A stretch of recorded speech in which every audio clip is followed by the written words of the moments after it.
Coucou les amis, je vous retrouve avec le thème astral d'Israël que j'avais déjà analysé à travers des vidéos sur YouTube ou sur mon blog. Il y a un article sur ce thème, mais aussi le thème de la Palestine. Donc si ça vous intéresse, je vous invite à aller lire cet article parce qu'effectivement, je vais un peu loin dans les 10-20 prochaines années dans l'analyse que je fais sur mon blog. Je ne vais pas reprendre toutes les dates et tous les points importants que j'ai déjà indiqué sur cet article-là ou sur d'autres vidéos, mais notamment, effectivement, moi je prévois dans les 20 prochaines années des difficultés très importantes avec le passage de Pluton donc dans le signe du Verseau, et comme vous pouvez le voir, on a un stellium dans le signe du Lion. Donc il va y avoir plusieurs oppositions, plusieurs aspects très importants, et en conclusion pour moi, les 20 prochaines années vont être très compliquées pour le peuple d'Israël. Ce que je vois en conclusion, c'est peut-être un déchirement, une déstabilisation, mais de l'intérieur. Donc on va voir tout ça ensemble, et puis si dans 10-20 ans je continue à faire des vidéos, on en parlera ensemble. Mais pour cette vidéo, je veux parler de l'éclipse du 2 octobre qui a lieu à 10 degrés du signe de la Balance. Et si vous regardez bien, 10 degrés du signe de la Balance, c'est exactement le même degré que le Neptune natal de la carte d'Israël. Donc vous pouvez le voir ici, alors mon doigt il y va pas, mais vous avez Neptune donc qui est à 10 degrés du signe de la Balance.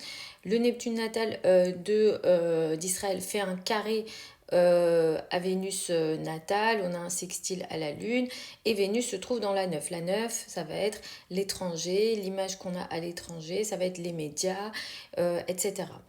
La maison 12 est une maison compliquée où on a des situations d'épreuve, et c'est tout ce qui se passe un petit peu caché dans notre dos.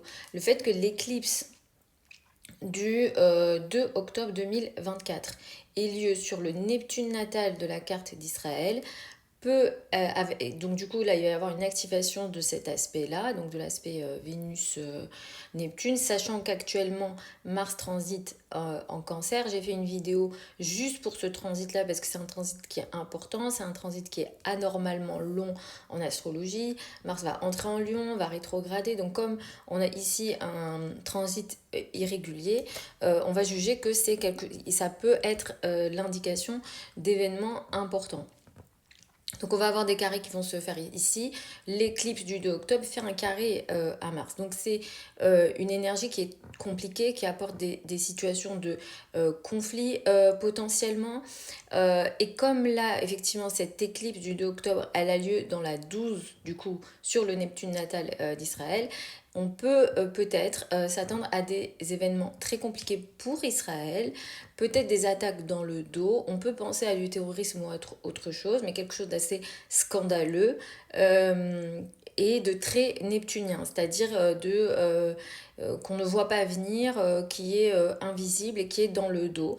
Le fait que Mars transite dans la 9 à ce moment-là, ça peut aussi être l'indication d'une forme de conflit ou des conflits, des situations d'agression qui ont lieu soit dans les médias ou en lien avec l'étranger. Alors est-ce qu'il y a certains pays qui vont être un peu agressifs entre guillemets avec Israël, ou est-ce qu'il y aura des relations internationales un petit peu compliquées, etc., ou l'image d'Israël, etc. Donc ça peut être toutes ces choses-là, et les éclipses, je vous l'ai dit à plusieurs reprises, pardon, mais ça a des effets sur le long terme. Les éclipses lunaires, on va être sur des effets qui vont aller sur 6 mois, mais sur des éclipses solaires, ça peut s'étendre à un an en termes d'énergie. Une éclipse solaire, c'est une sorte de nouvelle lune avec un effet x100, et du coup qui peut avoir un effet, selon certains astrologues, qui peut s'étaler à un an. Donc effectivement, ce qui va se passer là autour du 2 octobre, mais l'énergie peut se montrer un petit peu avant, ça pourra avoir un impact sur l'année qui arrive finalement pour eux. Donc on va voir comment ça va se traduire, bien sûr on va en parler. Après il y a Mercure natale de la carte d'Israël qui est à 10 degrés du signe du Gémeaux, qui là fait un trigone. Donc là, ici, ça va venir soutenir. Mais une énergie qui se situe dans la 12, c'est jamais bon. Neptune, c'est des situations de scandaleux, c'est des choses un peu dans le dos, c'est des choses assez floues. C'est un peu tout ce qui se passe un petit peu de façon cachée, qu'on ne voit pas arriver, qu'on n'arrive pas à prévoir. Et en plus, c'est une éclipse qui a lieu du côté du nœud sud. Donc le nœud sud est actuellement dans la 12 du coup d'Israël. Le nœud sud, ça crée des situations de perte, des situations compliquées, karmiques. Et là, effectivement, on peut s'attendre à des choses très graves. Donc on va voir, on va en reparler. Mais si vous voulez avoir plus d'infos, j'ai fait plein de vidéos à ce sujet sur ma chaîne YouTube ou sur mon blog et vous avez plein d'infos si vous souhaitez en savoir un peu plus. Si vous avez des questions, n'hésitez pas. Je vous embrasse, je vous retrouve lors d'une prochaine vidéo. Si vous souhaitez une consultation privée avec moi, les délais de consultation sont de 2 semaines. Vous pouvez m'écrire par email et je vous donnerai un créneau.